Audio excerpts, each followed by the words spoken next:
ஓம் நமோ நாராயணாய நமக. கிருஷ்ணாய வாசுதேவாய தேவகி நந்தனாய சனந்த கோபகுமாராய கோவிந்தாய நமோ நமக. இன்றைக்கு நாம் பார்க்க போகும் மோட்டிவேஷன் என்னன்னு பார்த்தீங்கன்னா, 48 நாளுடைய மகிமை என்ன. 48 நாள் அது சயின்ஸ் பிரகாரம் என்ன அப்படின்றத பார்ப்போமா? வாருங்கள், கடைசி வரை பாருங்கள். அதாவது ஒருவர் ஒரு மண்டலத்திற்கு ஒரு காரியத்தை நினைத்து விரதம் இருந்து பூஜை செய்கிறார்களோ அவர்களுக்கு அந்த காரியம் நிச்சயமாக நிறைவேறும் அப்படின்னு நம்ம நிறையா கேள்விப்பட்டிருப்போம். நம்ம பெரியவங்க சொல்லுவாங்க, எல்லோருமே சொல்லுவாங்க. அந்த 48 நாள் ஒரு மண்டல விரதத்துடைய ரகசியத்தை பற்றி பார்ப்போமா? என்னன்னு பார்த்தீங்கன்னா, அதாவது எண்ணங்களினுடைய ஆற்றல். அதாவது இது அறிவியல் சார்ந்த ஒரு விஷயமம்மா. அதனால தான் எனக்கு இந்த டாபிக் ரொம்ப பிடிச்சிருந்தது. இது நான் வாழ்க வளமுடனில் இருந்ததுனால அதை நான் எனக்கு சொல்லணும்னு ஆசை வந்தது. இதெல்லாம் நாங்கள்லாம் ஒரு காலத்தில் நிறையவே செய்திருக்கிறோம்.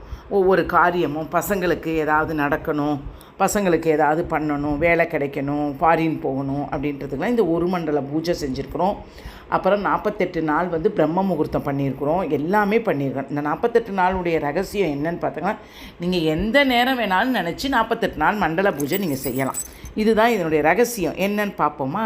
அதாவது மதம் சம்பந்தமான விஷயம் மட்டுமல்ல, சூரியனிலிருந்து வெளிப்படும் கதிர்வீச்சுக்கள் சூரிய ஒளியாக நம்ம தொடுவதை நாம் ஏற்றுக்கொள்கிறோம் அல்லவா? அதுபோலத்தான் நாம் பூமியை சுற்றிலும் உள்ள கோள்கள், நட்சத்திர கூட்டங்கள் இவற்றிலிருந்து வெளிப்படும் கதிர்வீச்சுக்களும் நம் மேல் விழுகின்றன. எப்படி பார்த்துக்கங்க.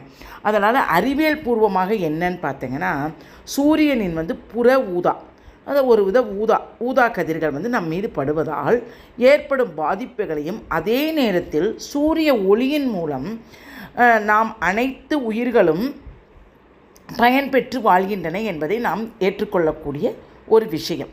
அதே போலத்தான் நம்மை சுற்றிலும் உள்ள கோள்களில் மற்றும் நட்சத்திர கூட்டங்களில் கதிர்வீச்சுக்களும் நம் மீது தொடர்பு கொண்டுள்ளது என்பதை நாம் ஏற்றுக்கொள்ள வேண்டும். என்ன, எப்படி ஏற்றுக்கொள்ளணும் அப்படின்னு நீங்கள் கேட்டங்கன்னா, அவை இருக்கும் தூரத்தின் காரணமாகவும் அவற்றின் உருவ வேறுபாடு காரணமாகவும் அவை வெளியிடும் கதிர்வீச்சுக்களின் ஒளி சூரியனுடைய ஒளி போல நம் கண்களுக்கு தெரிவதில்லை.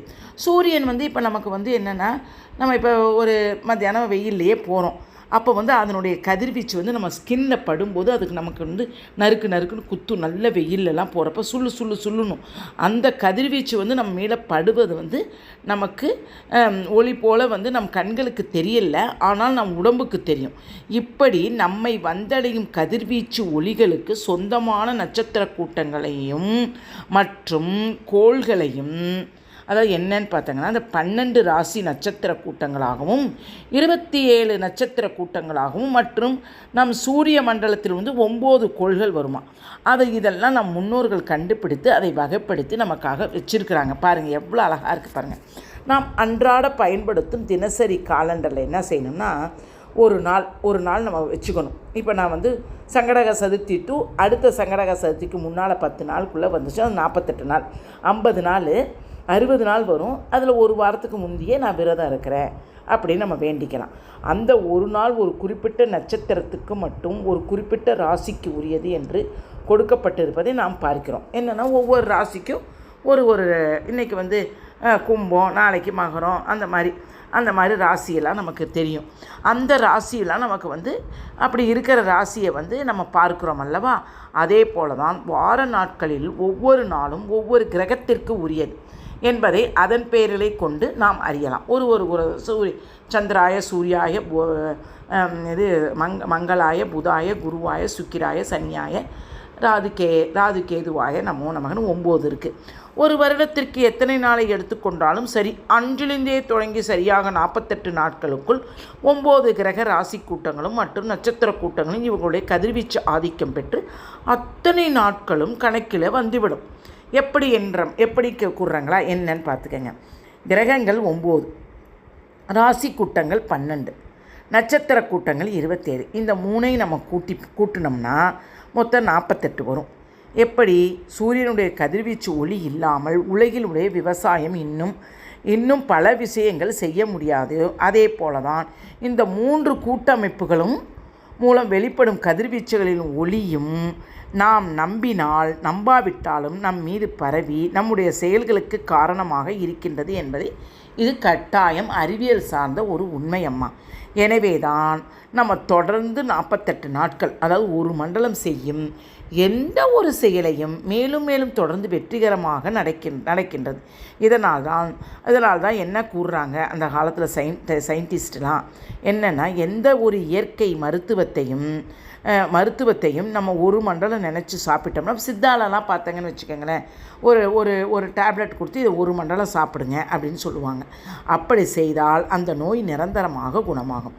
அதே போல் தான் எந்த மதத்தினை சேர்ந்தவர்களாக இருந்தாலும் தொடர்ந்து 48 நாள் செய்யும் வேண்டுதல் கைகூடுகிறது. நம்முடைய முன்னோர்களான சித்தர்களும் முனிவர்களும் மிக சிறந்த அறிவு ஆளர்கள். ஏதாவது ஒரு செயலையோ அல்லது வேண்டுதலையோ 48 நாள் நம்பிக்கையுடன் செய்தால் அவை ஆழ்மனதில் சப்கான்சியஸ் மைண்டில் நமக்கு பதிவாகிவிடும். மீண்டும் மீண்டும் எழும் எண்ணங்கள் பிரபஞ்சமெல்லாம் பரவி எண்ணம் செயலாக மாற தகுந்த சூழ்நிலைகளும் ஏற்படுத்தும். பேசிக் கான்செப்ட் இதான். இதை எளிய மக்களுக்கு புரிய வைப்பது சிரமம்தான். எனவே நாம் முன்னோர்கள் பக்தி மார்க்கத்தில் 48 நாள் விரதம் இருந்தால் எந்த ஒரு செயலும் கைகூடும் என்று எளிமையாக உணர்த்தியிருக்கிறார்கள். எல்லாமே எண்ணங்கள் தான், எண்ணத்தை தவிர வேறு ஒன்றும் இல்லை அம்மா. என்னன்னு பார்த்தீங்கன்னா, இப்போ இதெல்லாம் வந்து இப்போ இன்றைக்கி இந்த சயின்ஸ் பிரகாரம் எங்களுக்கு இந்த வாழ்க வளமுடன் போனப்போ இதெல்லாம் சொல்கிறாங்க. இது நமக்கு புரியுது. அதான் அந்த காலத்தில் வந்து சுவாமியை வச்சு சொன்னவங்க யாரும் எந்த பெரியவரும் கிறுக்கு கிடையாது. அவங்களுக்கு தெரியாமல் சொன்னாங்க. ஆனால் சயின்ஸ் பிரகாரம் இது சூப்பராக சொல்லியிருக்காங்க சித்தர்கள் முனிவர்கள்லாம். இப்போ பாருங்கள், இதெல்லாம் கரெக்டான ஒரு இது பண்ணாலாம் வந்து உண்மையிலேயே பிரம்மபூர்ச்சை பண்ணால் 48 நாள். இப்போ இந்த காலுக்காக வேண்டிக்கிட்டேன்னா 48 நாள் ஏதோ ஒரு சாக்ரிஃபைஸ். ஒரு நாள் வந்து ஒரு 48 நாள் சர்க்கரையை விடுறோம், ஒரு 48 நாள் அரிசியை விடுறோம், ஒரு 48 நாள் வந்து ஒரு புளிப்பை விடுறேன் அப்படின்னா நம்ம ஒரு சாக்ரிஃபைஸோட 48 நாள் ஒரு விளக்கு ஏற்றி நம்ம பூஜை செய்தோம்னா நிச்சயமாக அது கோயிக்கூடும். இன்னொன்று என்னென்னு பார்த்தீங்கன்னா, என் பசங்களுக்கே நான் சொல்வேன், நீ ஒரு மைண்டில் வந்து ஒரு நூல் கட்டி போட்டுடுறா, 48 நாள் நான் கண்டினியூவாக விளக்கேற்றி ஒரு 5 மினிட்ஸ் நான் மெடிடேஷன் பண்ணுறேன் அப்படின்னு நீ செஞ்சுப்பார்.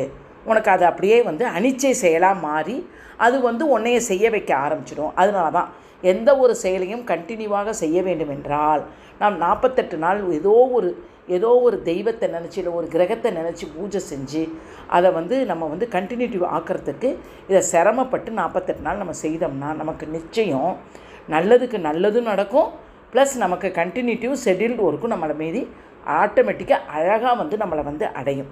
அதனால தான் நான் என் குழந்தைகளுக்கும் நான் சொல்கிறேன், உங்களுக்கும் நான் சொல்கிறேன். இதிலலாம் நான் நிறையா என்னுடைய அனுபவத்தோடு இருக்கிறதுனால தான் இந்த மோட்டிவேஷன் கான்செப்ட்லாம் நான் எடுத்து உங்களுக்கெல்லாம் சொல்கிறேன்டா கண்ணுங்களா. மை பிரதர்ஸ் அண்ட் சிஸ்டர்ஸ், பிடித்திருந்தால் லைக் பண்ணவும் கமெண்ட் பண்ணவும். வாழ்க வளமுடன். ஹரே கிருஷ்ணா. உங்களுக்காக நான் ஒவ்வொரு சப்ஸ்கிரைப்காரர்களுக்கும் நான் தினமும் கிருஷ்ணன் பகவானிடம் வேண்டிக் கொள்கிறேன். அதனால் இது அனைத்தும் என்னுடைய கிருஷ்ணன் சேவைக்காக தான் செய்கிறேனம்மா. அனைவரும் கடகடவென்று சப்ஸ்கிரைப் போட்டு கிருஷ்ணனுடைய பக்தியை நான் பெற்றது போல நீங்களும் பெற வேண்டும். பிடித்திருந்தால் லைக் பண்ண வேண்டும்.